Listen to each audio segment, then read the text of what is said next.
The adult beverages are poured, the kids are asleep. Welcome to New Dad Gaming, a show about fatherhood. Tired. I ran out of steam halfway through.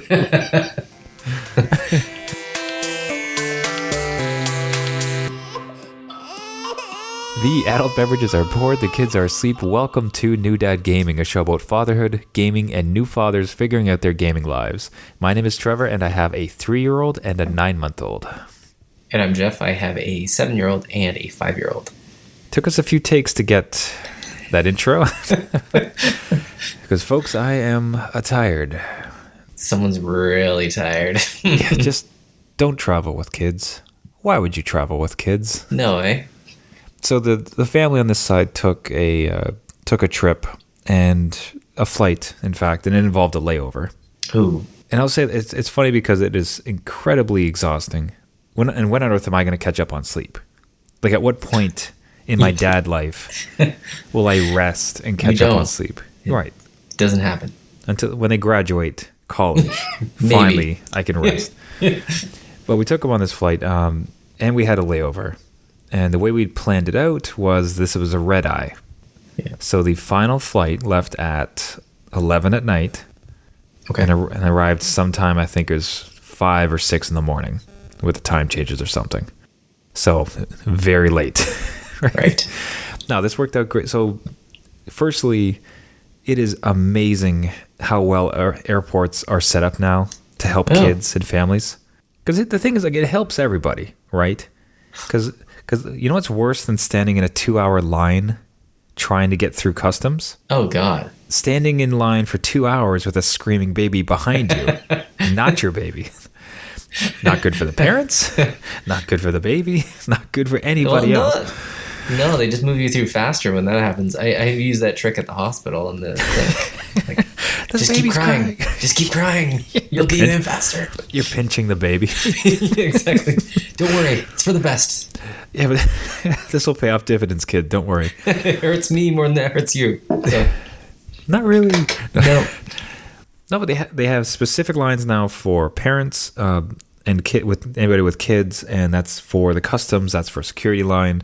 Everything about it. When they get people onto the plane, it's parents with kids first. Okay. I think it's such a cliche, right? You see the baby on the plane or the family coming on the plane, and it's just everybody's size. Like, oh no, like here it is. I think too, like there's enough empathy that happens that they figured out the system to best help those families. Because part of it too would be, sure, you could just not travel. But then you're like, okay, so their grandparents just don't get to see them, or a bunch of factors, right? So it makes sense to let them travel. Yeah, it makes sense to try to help them out. So it could not have gone better. That's good. The travel and everything else, I mean, shockingly good. They didn't make it easy, but it was very difficult. But better. But everything went well. The lines were super smooth. We got a lot of help. Kids were pretty well behaved. On the red eye, both kids fell asleep for pretty much the entire flight. Oh, that's amazing. That's perfect. Which was a miracle. Yeah. A miracle, I tell you. It was just like, that wasn't comfortable for us because neither of us are sleeping. Right. Right, because they're sleeping on us. So we are horrifically uncomfortable. But the choice is that or having them cry the whole time. Yeah. 100 times out of 100 times. Absolutely go ahead and sleep. I'll suffer. Now the problem is when we land, the scenario is we have 2 very well rested kids. Yeah. And 2 parents on 0 sleep. That is not a good dynamic. No. So, we got a second wind, get some coffee, and we were able to power through it. But as I said, like at this point now, it's been any number of days. I've lost track. Wow. It's been some days. It's blurring. And I am still just not recouped. But no, I think I left the experience with a amazement at how much empathy and how much care and concern airports and just everybody's kind of taken towards families who have to travel. Yeah, just a thankfulness that it had gone so well. Is a flight something that you would attempt? So we've taken the kids in the past, and my younger son was 9 months when when we first went to Cuba, actually. And we had a good experience because he was okay for a while in the airport. But then as soon as we hit the plane, he was that baby that just cried the entire time. So we were apologizing to everybody around us. And everyone, maybe kind of like you said, everyone kind of understood. Like, they didn't hold judgment. Like, why would you ever bring this child on the plane? It was more like, I've been there, or, how can I help? Or, don't worry about it. So that was a good experience. Now we plan on going to Mexico this year. It's been quite a few years since our last trip, so we're going to take the kids. They're a little bit older. I don't know if that's necessarily a good thing that they're older, because they want to do stuff, and they're more like rambunctious, high energy, and they can run up and down the aisles if they wanted to. It's about keeping them kind of situated and entertained now. They're not going to fall asleep. My older son, does not fall asleep in car rides, no matter what time of day. Night or day, does not fall asleep. So that is very interesting to me on airplane ride, even for 3 hours. Like, it's not that long of a flight, but we have to be there at 5 a.m. So that could be questionable on... That's a tricky one. Now, what's happening? So with the distraction methods, like, would their DSs come in handy? Would you be able to give them the Game Boys and say, you can play this as much as you want for the next couple hours? They would love that. As soon as I say that, they would love that. But I'm not sure that it's going to hold their interest for more than an hour. And even after an hour, I'm going to be like, you might want to take a rest, just because they get kind of bug-eyed and like kind of spacey. Like, they're not sure reality is blending in with Mario. They're not sure where they are. But I don't know. We're going to bring some games, and maybe there's an in-flight movie that's appropriate. I don't know. Last time it was like Superman versus Batman or something, which is not age appropriate for... Well, I have not been on a flight recently that did the one movie.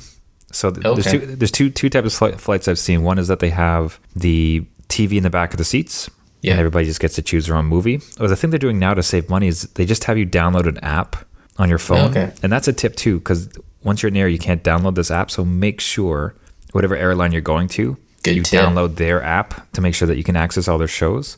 And most of these always have like a kids section. Perfect. So it's your Paw Patrol, it's your Disney movies, it's all the good stuff.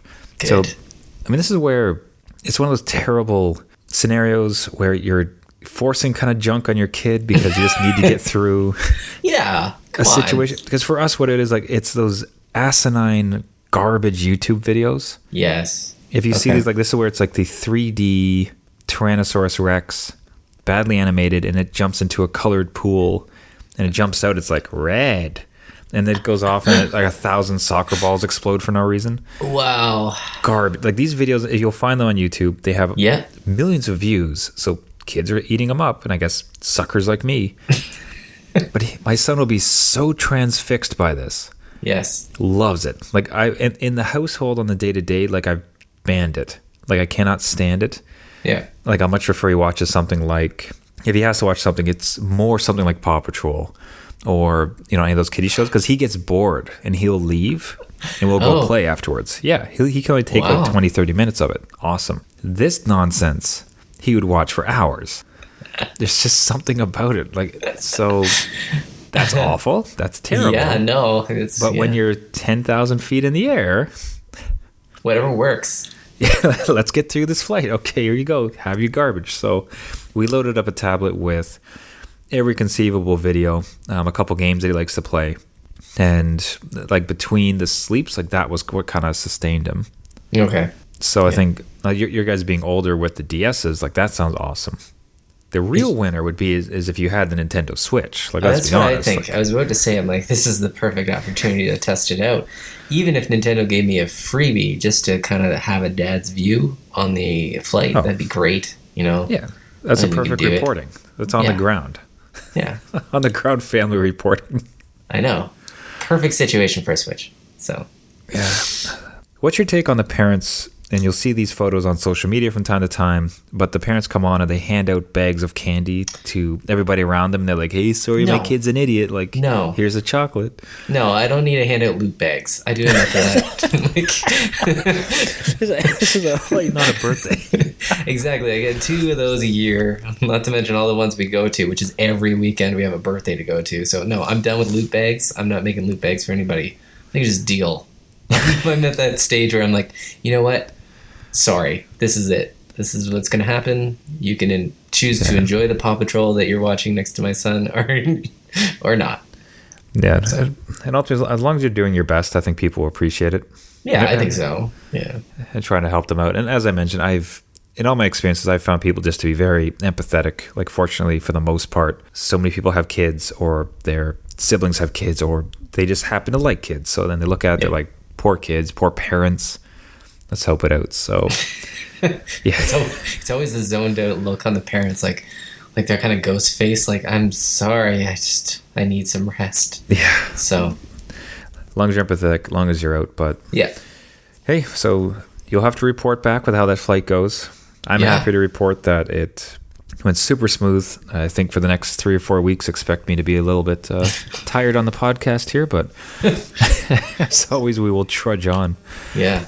And in so trudging on, we need to keep up with traditions of the show, and that leads us nicely into the Gaming Dad Victory of the Week. So this week, we have a bit of a different spin for the Gaming Dad Victory of the Week. So this post comes from Reddit user Dakotahshore. Now, usually we like to highlight new dads who share great moments of gaming with their kids, be it a gaming room setup, their little ones playing Mario for the first time, etc. But this week, the poster put up a picture of his father at the age of 48, having just successfully collected all 900 Korak seeds in Breath of the Wild. So as opposed to the gaming dad himself beaming about a great moment, it was somebody giving a post of his dad who was playing a game and achieved something that seems utterly ridiculous. 900 I was about to Korak say, seeds. Holy, 900 of anything in any game is ridiculous, but congrats to this. This is, again, an amazing achievement just to spend that time to do that. That's... I'm playing God of War, and seriously, there's like 51 collectibles in that, and 900 of that, I would just walk away from the screen, put the controller down, walk away. So, and the picture posted too, like 2 thumbs up, jubilation on his face, as like the 900th like spins on screen. It is genius. Like we could only hope as gaming dads, like we're able to keep playing as we're getting older, and we're still having these type of moments. Yeah, it's something to look forward to, right? Because again, he looks well rested, happy. he's playing the Switch with Zelda, so he's at where I want to be in 10 years. So I'm looking forward to this. This looks great, and 900 collectibles. Sure, I'll do that. Yeah, it kind of seems like the payoff. Like if gaming is in the household, and the kids are introduced to it, and maybe the poster himself likes video games or doesn't. Yeah. But, it's in the household. It's kind of part of your family activities. And as the father, you're enjoying it, and the kids enjoying your enjoyment. It's an entirely great, it's just a great circle of gaming. Yeah. That's happening. Yeah. Some place I think with that really, this is so much the ultimate goal of any new dad who wants to game, where it's eventually sharing these type of moments with your kid. Yeah, it's what I'm working towards every day. Kind of, I never had that as a kid with my dad being interested in games. So I'm trying to kind of not push that on my kids, but it's great when they want to watch me play and I watch them play. Mm-hmm. And so something like this is, again, a good goal for any new dad that games with their kids. So, no, 1,000%. This is the beacon of hope. The dream can happen. Yes. Keep pushing, new dads. Keep it moving. So this Gaming Dad victory goes to Reddit user Dakotahshore and his 48-year-old father on an unbelievable achievement and providing a ray of hope for dads who game. Congratulations. If you would like to be nominated for Gaming Dad Victory of the Week or know somebody else deserving, please reach out to us at our website at newdadgaming.com. And as part of New Dad Gaming, each week we go over this week's highlights and what happened in the world of gaming. Sony has kicked off pre-E3 announcements with the game Tetris Effect. For those that don't know, the Tetris Effect is actually a known phenomenon that occurs when people devote so much time and focus to one activity, it begins to affect their thoughts and even their dreams. Apparently, this was pretty common when focused in on the game Tetris. Now we have a game that looks like those thoughts, swirls of colors and objects on screen, and some sort of visual feast. Best of all, it looks like it's got a PSVR component to it, so get your eyeballs ready for when it's slated to launch later this year. And it seems like every week we are talking Fortnite, so this week should be no different. There was a quick online posting in the Nintendo eShop that listed Fortnite along with the official logo, but then was quickly taken down. We can likely expect an E3 announcement from either Epic Games or Nintendo on Fortnite being available for the Switch, and maybe even the 3DS. Stay tuned. Hitman 2 was teased, and then leaked, and then officially teased. For now, we know that there is some sort of Hitman game coming, but we're not sure what form it will take. It'll likely be a sequel considering how surprisingly well Hitman did with his episodic content, but we should know more in the coming days when Agent 47 and what he's going to be doing. Another pre-E3 leak was leaked by Walmart Canada, where the store put up the next Assassin's Creed game entitled Odyssey. Ubisoft later confirmed the game and released a teaser clip of Assassin's Creed Odyssey featuring ancient Greece and some Spartan soldiers. Banking on the success of Origins, which took place in Egypt, we look forward to more details and hopefully the inclusion of some Greek gods, maybe a la God of War style. Okay, last pre-E3 leak that we know about. Death Stranding, the Hideo Kojima game, or for those that don't know, the person responsible for the Metal Gear Solid series, has some details leaked online. Obviously not confirmed, but the information lists that the game will feature timelines with character permadeath. There is also a mention of a multiplayer component, which supposedly presents all players in the game with a decision to kill an in-game character. When and if chosen to die, the character would end the multiplayer mode for the game forever. And lastly, the multiplayer has butterfly effects where other online players can affect your own world, making the game a constant shifting experience. This all seems so over the top and overly complicated, which is why it's totally believable that Hideo Kojima is at this helm creating a game that we are all going to be confused about. We'll wait to see more in E3 next week. As for actual game launches this week, some notables include Vampire for the PS4, MotoGP 18, Onrush and Origami Shadow Edition for PS4 and Xbox One, Blaze Blue Cross Tag Battle for the PS4 and the Switch, and Banner Saga 2 finally lands on the Switch. That's it for the gaming news for this week. Catch a nap and tune in next time for another update. Now, have you ever had the Tetris Effect? I actually have. And it's not as crazy as it sounds in the description, but it's more like I've played it so long that I start almost organizing things the same way, if that makes sense. So, yeah. You mean like as you're laying down, or like just in everyday life, like trying to stack your couches or something? So it goes in the L shape. I need a straight line. Kind of like that, because I used to. I remember working at a grocery store, and I'm setting the shelves in the grocery store. It was kind of, I could Tetris it. Does that make sense? To fit more on the shelf. So I remember kind of experiencing that a little bit, but who knows? This game seems wild, though. Like, absolutely over the top. Yeah, I could say, like, I've had, I don't know if it's just the way my mind works, but I actually have to be a little bit careful about what games I play before I go to bed. Oh, yeah. Because if it's if there's too much mind power being applied to it to really solve the puzzle, I can find that my mind just keeps working on it. And the two examples I can think of that is if, sometimes with Hearthstone, if it's a particularly bad match or something, like I'll keep playing it in my head, or like I'm kind of thinking about different moves that could happen. Yeah. Like the strategy kind of keeps on going because it's, that it's 3D chess in some ways. Like it's constantly evolving and you got to think about 4 or 5 different things. Yeah. The craziest one that happened to me was I actually solved a game puzzle afterwards, like while I was half asleep. Really? Oh. So this is with Braid, and it had this particular one puzzle I just could not beat. And I gave up for the night and went and lied down for bed. And as I'm lying there, I'm running through it. Not purposefully. I'm not like, okay, I'm going to try to lie down and think about it. It just, I couldn't shut my mind off as I'm trying to sleep. And as I'm like in this half sleep dream state, it's kind of like I'm dreaming of playing the game. And I'm running through it, and I solved it. Like I figured, I just jump up to the ledge, and I put, I got it. And I woke up the next day, and I did it. I applied the fix, and I solved it. Yeah, like I could not shut it off, and then eventually my head figured it out, and kind of like non-actively, and I went back and fixed the game. It was great.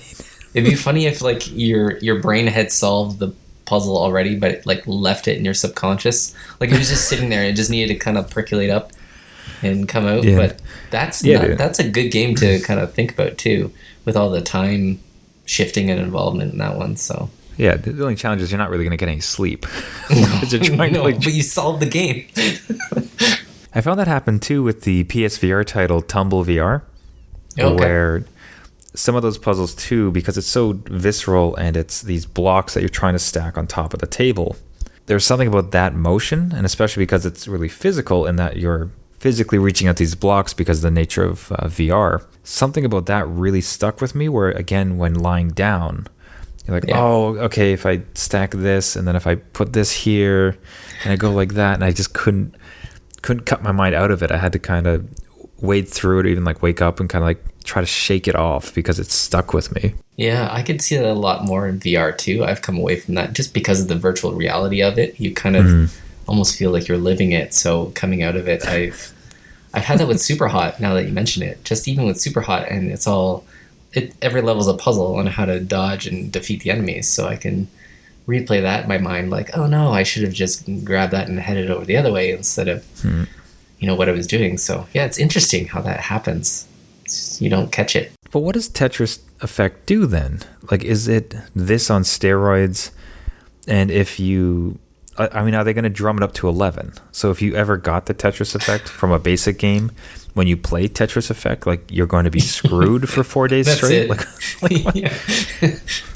On the back, there'll be a warning saying you won't sleep, and you'll just think about this game forever. Do not do this during the work week. You will not be able to function.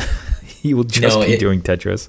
If you view the trailer, it looks very visually intense, and it's from the guy that created, I think, like Rez and Luminous. Oh, geez. Yeah, okay, so that is going to be a visual feast. It's lots of visuals, lots of music, a lot of interactive things that are going to happen in the VR, I can only assume. So, yeah, we'll see. Looks exciting. Looks almost fresh. Like starts to become a question of responsibility. Like, if this really screws people when they try to lie down to sleep or just rewires their brain, like, let's hope it's for the best. Or an epidemic of some sort. This is our Sudoku, and playing this, you become smarter. There you go. I hope they see the results. So the Fortnite on the Switch makes total sense.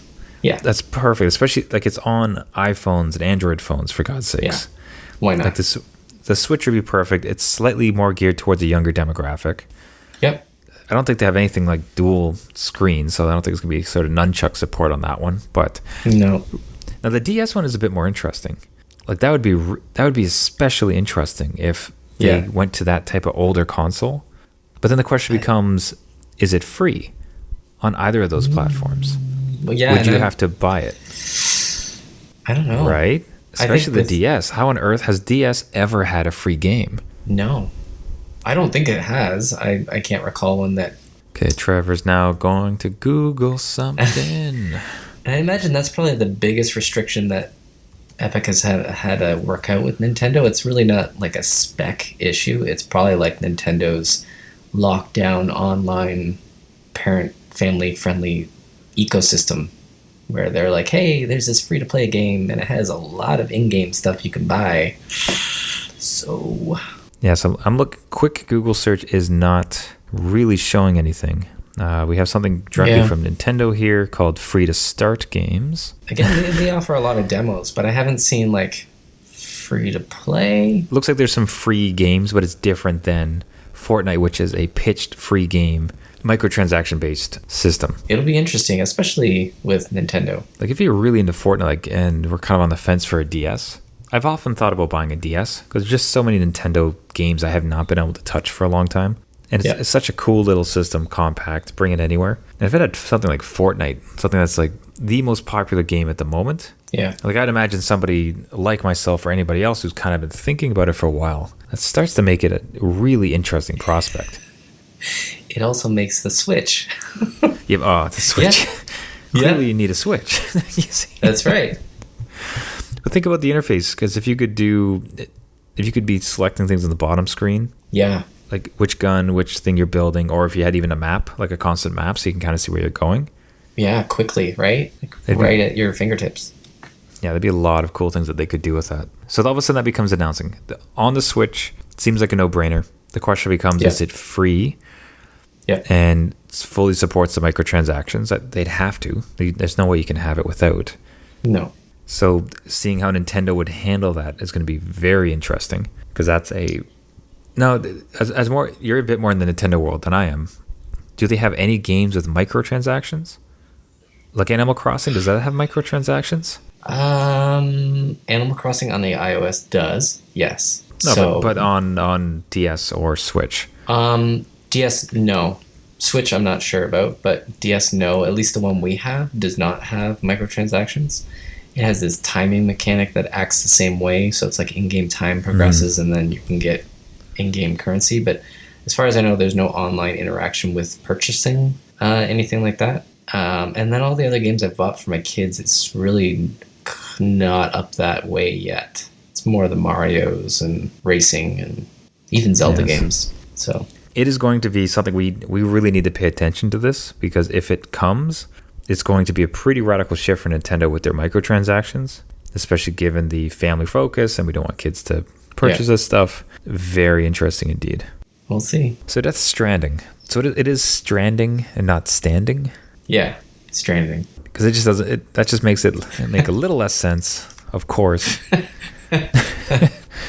So real consequences to decisions around NPCs in the game. Like that sounds nuts. It sounds a little bit like that other big hit with, was it Nier Automata?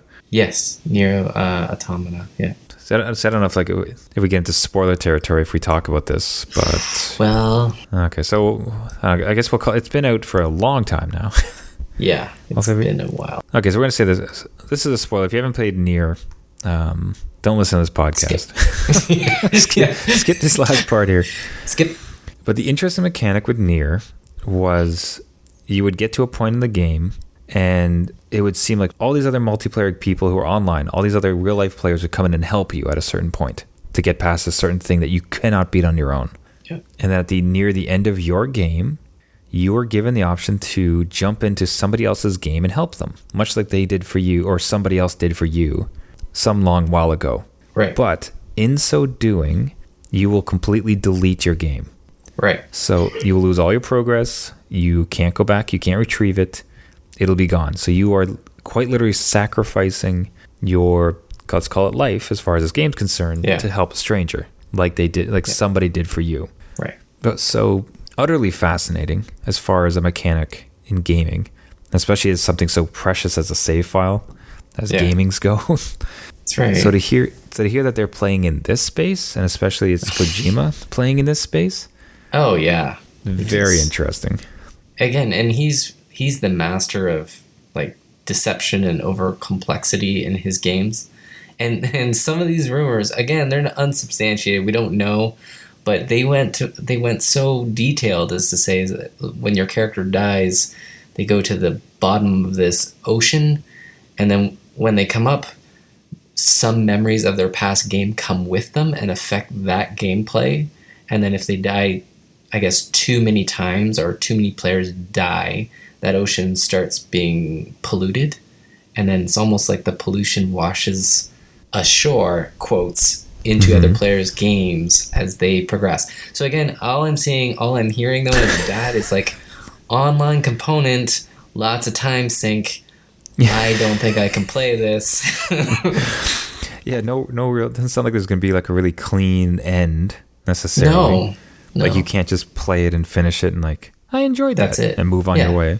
It does not sound like that at all. So this is not sounding like a dad game, but it's sounding like a hell of an experience. Like it's taking the medium to a whole another level from type of stuff that we've done. Yeah. Like I got my controller. I'm controlling this guy. Here's the story. Level up. Neat. Done. But this is now, this is taking the multiplayer element. It's layering it on top of it. It's altering the gameplay for everybody. Call it like real world consequences, quote unquote. Yeah. That's mad. What a gaming world we live in. if he can pull that off, that would be quite an achievement. And it's kind of like Until Dawn, where you had like player choices and certain characters might die. For having that, like the whole world kind of deciding your game, be kind of neat to at least experience. I don't know if I'd finish it, but we'll see. It's yet to be seen if it's a dad game. We'll have to kind of judge it as we learn more about it. But yeah, again, it's just there's all these interesting stories with these games coming out that we have to keep on top of it. Yeah. But it's so great to see Kojima moving forward. You'll never really catch him stranding still.